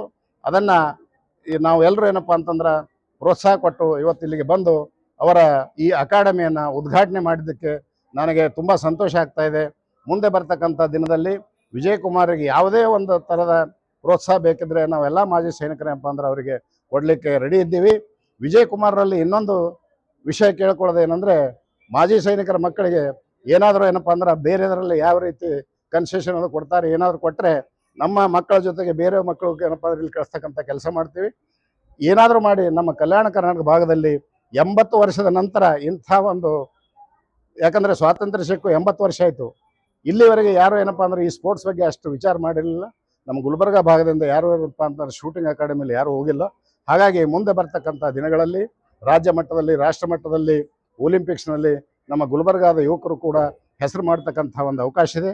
ಹಾಗಾಗಿ ಎಲ್ಲರೂ ಏನಪ್ಪ ಅಂದ್ರೆ ಇದನ್ನು ಸಾಕಷ್ಟು ಪಬ್ಲಿಸಿಟಿ ಮಾಡಿ ಇದನ್ನು ಯಶಸ್ವಿಗೊಳಿಸಲು ನಾವೆಲ್ಲರೂ ಶ್ರಮಿಸಬೇಕಂತ ಹೇಳಿ ಇದು ಆ್ಯಕ್ಚುಲಿ ನನ್ನ ಮಗನಿಗೋಸ್ಕರ ನಾನು ಹುಡುಕ್ತಾ ಇದ್ದೆ ಈ ಥರದ್ದೊಂದು ಅಕಾಡೆಮಿ. ಬೆಂಗಳೂರಲ್ಲಿ ಆ ಥರದ್ದು ನೋಡಿದ್ದೆ, ಆದರೆ ಆವಾಗ ಅವನ ಏಜ್ ಬಂದುಬಿಟ್ಟು 8ನೇ ವರ್ಷ ಇತ್ತು. ಆದರೆ ಅಲ್ಲಿ ಒಂದು ಆ ಶೂಟಿಂಗ್ ಅಕಾಡೆಮಿದ ರೂಲ್ಸಲ್ಲಿ ಏನಿತ್ತು ಅಂದರೆ 10 ವರ್ಷದ ನಂತರವೇ ಅದನ್ನು ಅವರು ಇದು ಮಾಡ್ತೀನಿ ಅಂತ ಹೇಳಿದಾಗ ನಾವು ಆಯಿತು ಅಂತ ಹೇಳಿಬಿಟ್ಟು ಮುಂದೆ ಇದು ಪ್ಲ್ಯಾನ್ ಚೇಂಜ್ ಮಾಡಿದ್ವಿ. ಅದಾದಮೇಲೆ ಕರೋನಾ ಬಂದ ಮೇಲೆ ನಾವು ಎಲ್ಲ ಈ ಕಡೆ ಬೆಂಗಳೂರಿಂದ ಈ ಕಡೆ ಬಂದು ಇಲ್ಲಿ ಯಾವುದೇ ಥರದ್ದು ಆ ಥರದೊಂದು ಫೆಸಿಲಿಟಿ ಇರಲಿಲ್ಲ. ಸೊ ಮತ್ತೆ ನಾವು ಹೈದರಾಬಾದು ಆ ಕಡೆ ಹೋಗಿ ನೋಡ್ಕೋಬೇಕು ಅಂದರೆ ತುಂಬ ಒಂದು ಆಗ್ತಾ ಇತ್ತು, ಹೋಗೋದು ಬರೋದು ಒಂದು ಡಿಸ್ಟೆನ್ಸ್ ಆಗಲಿ ಯಾವುದೇ ಥರದ್ದು. ನಾನು ಆಮೇಲೆ ಯೋಚನೆ ಮಾಡಿದಾಗ ಯಾಕೆ ಇಲ್ಲೇ ಗುಲ್ಬರ್ಗದಲ್ಲಿ ಇದನ್ನು ಓಪನ್ ಮಾಡಬಾರ್ದು, ಇದು ನಮ್ಮ ಮಗನಿಗೋಸ್ಕರ ಅಲ್ಲದೆ ಎಲ್ಲ ಈ ಭಾಗದ ಜನಗಳಿಗೂ ಆಗುತ್ತೆ ಅನ್ನೋ ಒಂದು ಯೋಚನೆ ಮಾಡಿ ಪ್ರಯತ್ನ ಮಾಡಿದೆ. ಆದರೆ ತುಂಬ ಅಡೆತಡೆಗಳು ಬಂತು. ಆದರೆ ಯಾಕಂದರೆ ಒಂದು ಈ ಶೂಟಿಂಗ್ ಅಕಾಡೆಮಿ ಮಾಡೋಂಥ ಜಾಗನೂ ಬೇಕಾಗಿತ್ತು. ಏನಂದರೆ ಆ ಡಿಸ್ಟೆನ್ಸ್ ಆಗೋದಾಗಲಿ ಅಥವಾ ಎಲ್ಲ ಫೆಸಿಲಿಟಿ ಸಿಗೋಂಥ ಜಾಗನೂ ಬೇಕಾಗುತ್ತೆ. ಸೊ ಅದೆಲ್ಲ ಚೆಕ್ ಮಾಡಿದಾಗ ಇದೊಂದು ಪ್ಲೇಸ್ ಗೊತ್ತಾದ್ಮೇಲೆ ಇದನ್ನು ಚಿಕ್ಕ ಇದು ಹಂತದಲ್ಲಿ ಇದು 1.5 ವರ್ಷದಿಂದ ನಾವು ಪ್ರಯತ್ನದಲ್ಲಿದ್ದೀವಿ. ಅದಾದ ಮೇಲೆ 3 ತಿಂಗಳ ಇದರಲ್ಲಿ ನಮಗೆ ಕಾನೂನಿನ ಅಡೆತಡೆಗಳು ಅಂದರೆ ಪರ್ಮಿಷನ್ ಆಗಲಿ, ಸೊಸೈಟಿ ಓಪನಿಂಗ್ ಆಗಲಿ ಅದರಲ್ಲೂ ಅಡೆತಡೆಗಳಾಯಿತು. ಆದರೆ ಎಲ್ಲವನ್ನು ಮೀರಿ ಇವತ್ತು ಸ್ವಾತಂತ್ರ್ಯ ನಮಗೂ ಸಿಕ್ಕಂಗೆ ಆಗಿದೆ 80 ವರ್ಷಗಳ ಆದಮೇಲೆ. ಸೊ ಅದೇ ಒಂದು ನಮಗೊಂದು ಖುಷಿ ತಂದಿದೆ ಈ ಸ್ವಾತಂತ್ರ್ಯ. ಅದನ್ನು ಒಂದು ಓಪನಿಂಗ್ಗೆ ಎಲ್ಲ ಗಣ್ಯ ವ್ಯಕ್ತಿಗಳನ್ನು ಕರೆಯೋದ್ರಲ್ಲಿ ನನಗೆ ಈ ಮಾಜಿ ಸೈನಿಕರನ್ನು ಕರೆಸೋದು ಒಂದು ಮೊದಲಿಂದ ಒಂದು ಆಲೋಚನೆ ಇತ್ತು. ಹೀಗಾಗಿ ನಾನು ನನ್ನ ಫ್ರೆಂಡ್ ಆದ ಆನಂದ್ ಕುಮಾರ್ ಅವ್ರಿಗೆ ಕೇಳಿದೆ, ಈ ಥರ ಹಿಂಗೆ ಮಾಜಿ ಸೈನಿಕರೇ ನಮ್ಮ ತಂದೆಯವರು ಇದ್ದಾರೆ, ಅವರು ಒಂದು ಅಸೋಸಿಯೇಷನ್ ಇದೆ ಅಂತ ಹೇಳಿದರು. ಸೊ ಅದು ನನಗೆ ಒಂಥರ ಒಂದೇ ಕಡೆ ಜಾಸ್ತಿ ಜನ ಸೇರುವಂಥ ಸೈನಿಕರು ಸಿಕ್ಕಿ ಎಲ್ಲರನ್ನೂ ಕರೆಸೋಕ್ಕೆ ಅವರ ತಂದೆಯವರಾದ ಚಂದ್ರಶೇಖರ್ ಗೊಳದ ಸರ್ ತುಂಬ ಹೆಲ್ಪ್ ಮಾಡಿದ್ರು. ಅವ್ರನ್ನೇ ಕರ್ಕೊಂಡ್ಬಂದು ಎಲ್ಲ ಇದು ಮಾಡಿದ್ರು. ಆದರೆ ನಮ್ಮ ಮೊದಲಿಂದ ತಲೆಯಲ್ಲೆಲ್ಲ ಆರ್ಮಿ ಅಂದರೆ ಏನು, ಎಲ್ಲರೂ ಶೂಟ್ ಮಾಡೋರು ಆ ಥರ ಅಂತ ಒಂದು ತಲೆಯಲ್ಲಿತ್ತು. ಆದರೆ ಅದರಲ್ಲೂ ಕೂಡ ನಾನಾ ವಿಧಗಳಿದೆ, ಅದೆಲ್ಲ ಹೇಳಿಕೊಟ್ಟು ತುಂಬ ಎಲ್ಲ ಗೈಡೆನ್ಸ್ ಮಾಡಿದ್ರು ಸರು. ಅವ್ರ ಟೀಮು ಎಲ್ಲರಿಗೂ ನನ್ನ ಕಡೆಯಿಂದ ಹೃತ್ಪೂರ್ವಕವಾದ ವಂದನೆಗಳು. 10 ವರ್ಷದ ಮೇಲ್ಪಟ್ಟು ಇದರದ್ದು ವಯೋಮಿತಿ ಇದೆ. ಆಮೇಲೆ ಪ್ರತಿ ತಿಂಗಳು ಅಂದರೆ ಇದರಲ್ಲಿ 3 ಕೋರ್ಸ್ ಮಾಡಿದ್ದೀವಿ. ಒಂದು ಬೇಸಿಕ್ ಕೋರ್ಸ್ ಅಂತ ಇದೆ, ಫೌಂಡೇಶನ್ ಕೋರ್ಸ್ ಅಂತೀವಿ. ಸೆಕೆಂಡ್ ಇದೆ ಕಾಂಪಿಟೇಟಿವ್ ಅಡ್ವಾನ್ಸ್, ಅದು ಬರುತ್ತೆ. 3ನೇದಿದೆ ಪ್ರೊಫೆಷನಲ್ ಕೋರ್ಸ್ ಅಂತ ಬರುತ್ತೆ. ಸೊ ಇದು ಅಂದರೆ ಬೇಸಿಕಲ್ಲಿ ಈಗ ನಮಗೆ ಏನೂ ಈ ಭಾಗಕ್ಕೆ ಗೊತ್ತಿಲ್ಲ ಯಾರಿಗೂ. ಅಂದರೆ ಗನ್ ಹೆಂಗೆ ಹಿಡಿಬೇಕು, ಈ ಟಾರ್ಗೆಟ್ ಅಂದ್ರೆ ಏನು, ರೇಂಜ್ ಅಂದ್ರೆ ಏನು, ಅದ್ರ ಬಗ್ಗೆ ಏನೂ ಬೇಸಿಕ್ ಗೊತ್ತಿಲ್ಲ. ಅದನ್ನು ನಾವು ಅದರಲ್ಲಿ ಎಲ್ಲರಿಗೂ ತಿಳಿಸ್ಕೊಡ್ತೀವಿ. ಅದು ಮಿನಿಮಮ್ 3 ತಿಂಗಳಿರುತ್ತೆ. ಎಕ್ಸ್ಪೆಂಡಿಚರ್ ಒಂದು ತಿಂಗಳಿಗೆ ಒಂದು 5,000 ಬರುತ್ತೆ. ಇದು ಒಂದು ತಿಂಗಳಿಗೆ ಪರ್ ಸ್ಟೂಡೆಂಟ್ಗೆ. ಇದು ಬೇಸಿಕ್ ಕೋರ್ಸ್ ಆಗಿರುತ್ತೆ. ನೆಕ್ಸ್ಟು ಕಾಂಪಿಟೇಟಿವ್ ಇದ್ರ ಕೋರ್ಸಲ್ಲಿ ಬಂದುಬಿಟ್ಟು ನಿಮಗೆ 8,000 ಒಂದು ತಿಂಗಳಿಗೆ ಆಗುತ್ತೆ. ಇನ್ನು ಹೈಯರ್ ಒಲಿಂಪಿಕ್ಸ್ಗೆ ಅಥವಾ ರಾಷ್ಟ್ರ ಮಟ್ಟಕ್ಕೆ ಹೋಗಬೇಕು ಅಂದಾಗ ಅಲ್ಲಿ ನಿಮಗೆ 10,000 ರೂಪಾಯಿ ಪ್ರತಿ ತಿಂಗಳು ಇದು ಆಗುತ್ತೆ. ಅದರಲ್ಲಿ ನಾವು ಎಲ್ಲ ಗನ್ಸ್ ಆಗಲಿ, ಬುಲೆಟ್ಸ್ ಆಗಲಿ, ಆಮೇಲೆ ಪೇಪರ್ಸ್ ಆಗಲಿ ಎಲ್ಲ ಪ್ರೊವೈಡ್ ಮಾಡಿ ಆಮೇಲೆ ಜನಗಳನ್ನ ಅದನ್ನು ಟ್ರೈನಿಂಗ್ ಕೊಟ್ಬಿಡ್ತೀವಿ. ಇವ್ರನ್ನ 1-to-1 ಟ್ರೈನಿಂಗ್ ಇರುತ್ತೆ. ಆಮೇಲೆ ಯಾವ ಥರದ್ದವರಿಗೆ ಮಾರ್ಗದರ್ಶನ ಮಾಡಬೇಕು ಎಲ್ಲ ನಮ್ಮ ಟ್ರೈನರ್ ಇರ್ತಾರೆ, ಅವರೆಲ್ಲ ಹೇಳ್ಕೊಡ್ತಾರೆ. ಖಂಡಿತ ನಾನು ಅದು ಆಲೋಚನೆ ಮಾಡಿದ್ದೇನೆ, ಅದನ್ನು ಖಂಡಿತ ಕೊಡ್ತೀವಿ ಅವರಿಗೆ, ಮಾಜಿ ಸೈನಿಕರಿಗೆ, ಪೊಲೀಸ್ ಇಲಾಖೆಯವರಿಗೂ ಕೊಡಬೇಕು ಅಂತ ಇದೆ ನಮ್ಗೆ. ಆ ಥರ ಇದೆ. ಸ್ಟೂಡೆಂಟ್ಗಳು ಬಂದರೂ ಕೂಡ ಸ್ಟೂಡೆಂಟ್ಗೂ ಒಂದೇನು ಡಿಸ್ಕೌಂಟ್ ಮಾಡಬೇಕಂತ ಪ್ಲಾನಿಂಗಲ್ಲಿ ಇದ್ದೀವಿ. ಯಾಕಂದರೆ ಇದು ಮುಖ್ಯ ಉದ್ದೇಶವಾಗಿ ಹಣ ಮಾಡೋದಕ್ಕಿಂತ ಜೊತೆಗೆ ನಮ್ಮ ಭಾಗದಿಂದ ಯಾರಾದರೂ ಒಬ್ಬರು ಬರಬೇಕು, ಒಬ್ಬರು ಕ್ರೀಡಾಪಟುಗಳು ಇಲ್ಲಿ ಗುಲ್ಬರ್ಗಾದಿಂದ ಹೆಸರು ಬರಬೇಕು ಅನ್ನೋದೊಂದು ಉದ್ದೇಶವಾಗಿದೆ ಇದರಲ್ಲಿ. So my friend Ramya, Mr. and Mrs. Vijay Kumar and Ramya, I really, on behalf of all the people who are here, wish all the congrats and best wishes for both of them. It's a pleasure that we are having this sports shooting academy in Gulbarga. So this is a privilege which has been given to all the potential kids who are present here in Gulbarga from the year age like 10 plus. So our children are going to be blessed by this opportunity. These people are committed to take them for not only for district level, state level, and also let's wish for them to reach the Olympics level. ಈಗ ಒಂದು ಚಿಕ್ಕ ವಿರಾಮ.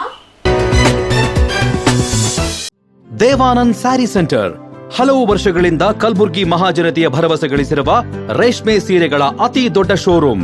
ಹಬ್ಬಗಳು, ಮದುವೆ, ಉಪನಯನ ಹಾಗೂ ನಿಮ್ಮ ಮನೆಯ ಶುಭ ಸಮಾರಂಭಗಳಿಗೆ ಬೇಕಾಗುವ ರೇಷ್ಮೆ ಸೀರೆಗಳಿಗೆ ದೂರದ ಬೆಂಗಳೂರು, ಹೈದರಾಬಾದ್ ನಗರಗಳಿಗೆ ಹೋಗುವ ಅಗತ್ಯವಿಲ್ಲ. ದೇವಾನಂದ್ ಸ್ಯಾರಿ ಸೆಂಟರ್ ನೀಡುತ್ತಿದೆ exclusive silk sari collections. Devanand sari ಸೆಂಟರ್ನಲ್ಲಿ ಈಗ ಮದುವೆ ಮುಂತಾದ ಶುಭ ಸಮಾರಂಭಗಳಿಗೆ ಕಾಂಚೀವರಂ ಸೇರಿದಂತೆ wedding brocade saris, pure Dharmavaram ಸೀರೆಗಳು, ಪ್ಯೂರ್ ಬನಾರಸ್ ಸೀರೆಗಳು, pure Uppada silk, pure Ilkal ಸೀರೆಗಳು, pure fancy Gadwal silk, pure Paithani ಸೀರೆಗಳು, ಪ್ಯೂರ್ ಸಾಫ್ಟ್ ಸಿಲ್ಕ್ ಸೀರೆಗಳು ವಿವಿಧ ವಿನ್ಯಾಸಗಳಲ್ಲಿ. ಕಲಬುರಗಿಯಲ್ಲೇ ಅತಿ ದೊಡ್ಡ ಮತ್ತು ವಿಶಾಲವಾದ 10,000 ಚದುರ ಅಡಿ ಇರುವ ಏಕೈಕ ಸ್ಯಾರಿ ಸೆಂಟರ್ ದೇವಾನಂದ್ ಸ್ಯಾರಿ ಸೆಂಟರ್. ಭೇಟಿ ಕೊಡಿ. ದೇವಾನಂದ್ ಸ್ಯಾರಿ ಸೆಂಟರ್, ಕಾಮತ್ ಹೋಟೆಲ್ ಹಿಂದುಗಡೆ, ಸೂಪರ್ ಮಾರ್ಕೆಟ್, ಕಲಬುರ್ಗಿ.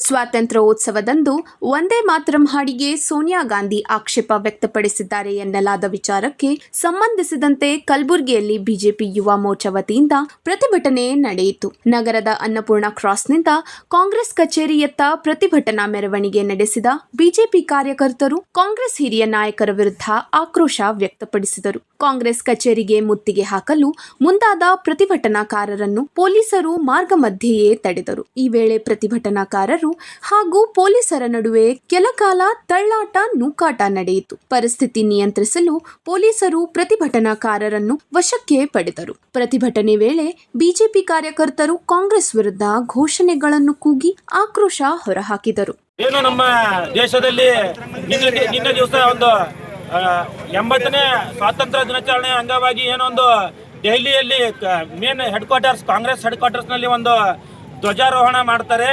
ಆ ಸಮಯದಲ್ಲಿ ಏನೊಂದು ನಮ್ಮ ರಾಷ್ಟ್ರಗೀತೆಯಾದ ಒಂದು ವಂದೇ ಮಾತರಮನ್ನು ಹಚ್ಚಲಾಗಿದೆ. ಆ ಸಮಯದಲ್ಲಿ ನಮ್ಮ ಕಾಂಗ್ರೆಸ್ಸಿನ ರಾಷ್ಟ್ರೀಯ ನಾಯಕರು ಆ ವಂದೇ ಮಾತರಮನ್ನು ನಿಲ್ಲಿಸಿ ಇದನ್ನು ಪೂರಾ ಹಾಡೋದು ಬೇಡ, ಬಂದ್ ಮಾಡಿ ಅಂತ ಒಂದು ಹೇಳ್ತಾರೆ.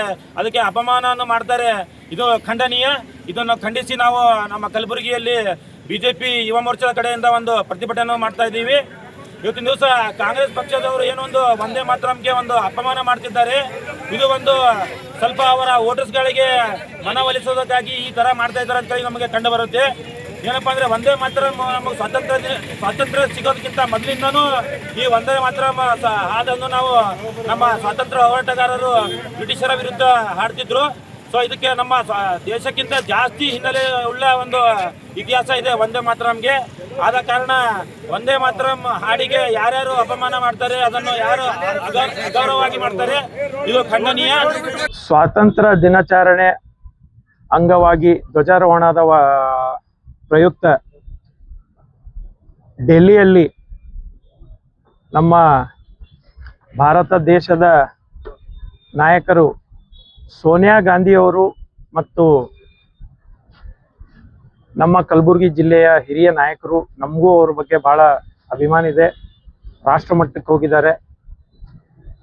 ಆದರೆ ನಮ್ಮ ರಾಹುಲ್ ಗಾಂಧಿಯವರು ಮತ್ತು ಸೋನಿಯಾ ಗಾಂಧಿಯವರು ನಿನ್ನೆ ದಿವಸ ತಾವೆಲ್ಲರೂ ಮಾಧ್ಯಮದ ಮುಖಾಂತರನೇ ನಮಗೂ ತಿಳಿದಿದೆ, ತಾವೆಲ್ಲರೂ ನೋಡಿದ್ದೀರಿ. ಈ ಒಂದು ವಂದೇ ಮಾತರಂ ನಮ್ಮ ದೇಶದ ಒಂದು ಅಭಿಮಾನ. ಆ ಒಂದು ಅಭಿಮಾನಕ್ಕೆ ಯಾವ ರೀತಿ ಧಕ್ಕೆ ತರ್ತಾ ಇದ್ದಾರೆ ಈ ಕಾಂಗ್ರೆಸ್ ಪಕ್ಷದ ರಾಷ್ಟ್ರ ನಾಯಕರು, ಯಾವ ರೀತಿ ಅವರು ಅಪಮಾನ ಮಾಡಿದ್ದಾರೆ ತಮ್ಮೆಲ್ಲರಿಗೂ ಗುರುತಿದೆ. ನಾವು ಇವತ್ತು ಎಲ್ಲ ಯುವಕರು ಬಿಜೆಪಿ ಯುವ ಮೋರ್ಚಾದ ವತಿಯಿಂದ ನಮ್ಮ ಬಾಬು ಜಗಜೀವನ್ ರಾಮ್ ಜಿ ಅವರ ಸ್ಮಾರಕದಿಂದ ಕಾಂಗ್ರೆಸ್ ಪಕ್ಷ ಮುತ್ತಿಗೆ ಹಾಕೋ ಸಲುವಾಗಿ ಮುಂದಾಗಿದ್ವಿ. ಆದರೆ ದುರದೃಷ್ಟ ನಮ್ಮದು ಅಥವಾ ಒಳ್ಳೆ ಗುರುತಿಲ್ಲ, ಡಿಪಾರ್ಟ್ಮೆಂಟ್ದವರು ಅಲ್ಲಿಂದಲೇ ನಮಗೆ ಒತ್ತಡದಿಂದ ಗಾಡಿಯಲ್ಲಿ ಕುಂದಿರಿಸುವಂಥ ಕೆಲಸ ಮಾಡಿದ್ರು. ಆದರೆ ನಾವು ಅದಕ್ಕೆ ಭಾಳ ಖಂಡಿಸ್ತೀವಿ. ಯಾಕಂದರೆ ನಾವು ಈ ಒಂದು ಸ್ವಾತಂತ್ರ್ಯ ನಮಗೆ ಸಿಕ್ಕಿದೇನೋ ಸಿಕ್ಕಿಲ್ಲೋ ಗುರುತಿಲ್ಲ, ಆದರೆ ಈ ಥರ ಒಂದೇ ಮಾತರಂ ಅಂತೂ ಒಂದೇನು ನಾವು ಎಷ್ಟು ಅಭಿಮಾನದಿಂದ ನೋಡ್ತೀವಿ. ಸ್ವಾತಂತ್ರ್ಯ ಸಲಕ್ಕೆ ಹೋರಾಡದಂಥವ್ರ ಅಭಿಮಾನದ ಮೇಲೆ ಕಟ್ಟಿದಂಥ ಹಾಡಕ್ಕೆ ಇವರು ಇಷ್ಟು ಅಪಮಾನ ಮಾಡ್ತಾರೆ, ಅಲ್ಲೇ ಅರ್ಧಕ್ಕೆ ನಿಂದಿಸ್ತಾರೆ ಅಂತಂದ್ರೆ ಅದಕ್ಕೆ ನಾವು ಧಿಕ್ಕರಿಸ್ತೀವಿ. ನಮ್ಮ ಎಲ್ಲ ಈ ಭಾರತ ದೇಶದಲ್ಲಿ ಇರುವ ಎಲ್ಲ ಯುವಕರು ಇದರ ವಿರುದ್ಧ ಧ್ವನಿ ಎತ್ತಿದ್ದಾರೆ, ನಾವು ಎತ್ತಿದ್ದೀವಿ. ಬರೋ ದಿನಗಳಲ್ಲಿ ಇದಕ್ಕೆ ಕ್ಷಮೆ ಆಚರಿಸಲಿಲ್ಲ ಅಂತಂದ್ರೆ ಇನ್ನೂ ಬೃಹತ್ ಪ್ರತಿಭಟನೆಗಳು ಆಗ್ತವೆ. ನಾವು ಕಲಬುರಗಿಯಲ್ಲಿ ಇವತ್ತೇನು ಯುವ ಮೋರ್ಚಾದ ವತಿಯಿಂದ ಪ್ರತಿಭಟನೆ ಮಾಡಿದ್ದೀವಿ, ಅವರು ಕ್ಷಮೆ ಆಚರಿಸಬೇಕು. ನಮ್ಮ ಭಾರತ ದೇಶದ ಅಭಿಮಾನ ಉಳಿಸ್ಕೊಳ್ಳೋ ಸಲುವಾಗಿ ಅವರು ಮುಂದಾಗಬೇಕು.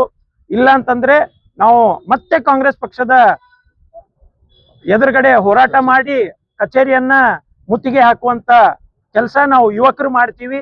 ಯಾಕಂದ್ರೆ ನಮ್ಮ ಭಾರತ ದೇಶದ ಅಭಿಮಾನೇ ನಮ್ಮ ಸ್ವಾಭಿಮಾನ. ಅದಕ್ಕೆ ಧಕ್ಕಿ ಬರ್ತದೆ ಅಂತಂದ್ರೆ ನಾವು ಯುವಕರು ಯಾವುದೇ ರೀತಿಯಿಂದ ಹಿಂದೆ ಸರಿಯಲ್ಲ. ಆದ್ರೆ ನಮ್ಮ ಜಿಲ್ಲೆಯ ನಾಯಕರಿದ್ದಾರೆ ಅಂತಂದ್ರೆ ನಾವು ಅದಕ್ಕೆ ಅಭಿಮಾನಿಸ್ತೀವಿ. ದಯವಿಟ್ಟು ಇದಕ್ಕೆ ನಾವು ಯಾವಾಗಲೂ ಖಂಡಿಸ್ತೀವಿ, ಕಾಂಗ್ರೆಸ್ ಪಕ್ಷಕ್ಕೆ ವಿರೋಧಿಸ್ತೀವಿ. ಬರೋ ದಿನಗಳಲ್ಲಿ ಇದಕ್ಕೆ ಕ್ಷಮೆ ಆಚರಿಸಲಿಲ್ಲ ಅಂತಂದ್ರೆ ಇನ್ನೂ ಬೃಹತ್ ಪ್ರತಿಭಟನೆಗಳು ಆಗ್ತವೆ. ನಾವು ಕಲಬುರಗಿಯಲ್ಲಿ ಇವತ್ತೇನು ಯುವ ಮೋರ್ಚಾದ ವತಿಯಿಂದ ಪ್ರತಿಭಟನೆ ಮಾಡಿದ್ದೀವಿ, ಅವರು ಕ್ಷಮೆ ಆಚರಿಸಬೇಕು. ನಮ್ಮ ಭಾರತ ದೇಶದ ಅಭಿಮಾನ ಉಳಿಸ್ಕೊಳ್ಳೋ ಸಲುವಾಗಿ ಅವರು ಮುಂದಾಗಬೇಕು. ಇಲ್ಲಿಗೆ ವಾರ್ತಾ ಪ್ರಸಾರ ಮುಕ್ತಾಯ. ಮುಂದಿನ ಸಂಚಿಕೆಯಲ್ಲಿ ಭೇಟಿಯಾಗೋಣ. ನಮಸ್ಕಾರ.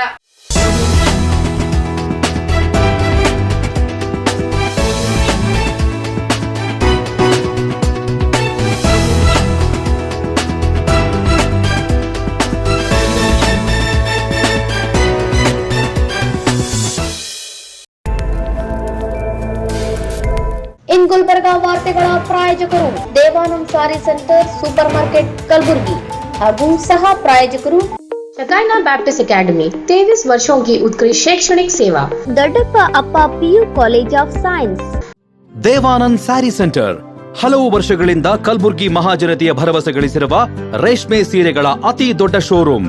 ಹಬ್ಬಗಳು, ಮದುವೆ, ಉಪನಯನ ಹಾಗೂ ನಿಮ್ಮ ಮನೆಯ ಶುಭ ಸಮಾರಂಭಗಳಿಗೆ ಬೇಕಾಗುವ ರೇಷ್ಮೆ ಸೀರೆಗಳಿಗೆ ದೂರದ ಬೆಂಗಳೂರು, ಹೈದರಾಬಾದ್ ನಗರಗಳಿಗೆ ಹೋಗುವ ಅಗತ್ಯವಿಲ್ಲ. ದೇವಾನಂದ್ ಸ್ಯಾರಿ ಸೆಂಟರ್ ನೀಡುತ್ತದೆ exclusive silk sari collections. Devanand sari ಸೆಂಟರ್ನಲ್ಲಿ ಈಗ ಮದುವೆ ಮುಂತಾದ ಶುಭ ಸಮಾರಂಭಗಳಿಗೆ ಕಾಂಚೀವರಂ ಸೇರಿದಂತೆ wedding brocade saris, pure Dharmavaram ಸೀರೆಗಳು, ಪ್ಯೂರ್ ಬನಾರಸ್ ಸೀರೆಗಳು, pure Uppada silk, pure Ilkal ಸೀರೆಗಳು, pure fancy Gadwal silk, pure Paithani ಸೀರೆಗಳು, ಪ್ಯೂರ್ ಸಾಫ್ಟ್ ಸಿಲ್ಕ್ ಸೀರೆಗಳು ವಿವಿಧ ವಿನ್ಯಾಸಗಳಲ್ಲಿ. ಕಲಬುರಗಿಯಲ್ಲೇ ಅತಿ ದೊಡ್ಡ ಮತ್ತು ವಿಶಾಲವಾದ 10,000 ಚದುರ ಅಡಿ ಇರುವ ಏಕೈಕ ಸ್ಯಾರಿ ಸೆಂಟರ್ ದೇವಾನಂದ್ ಸ್ಯಾರಿ ಸೆಂಟರ್. ಭೇಟಿ ಕೊಡಿ. ದೇವಾನಂದ್ ಸ್ಯಾರಿ ಸೆಂಟರ್, ಕಾಮತ್ ಹೋಟೆಲ್ ಹಿಂದುಗಡೆ, ಸೂಪರ್ ಮಾರ್ಕೆಟ್, ಕಲಬುರ್ಗಿ.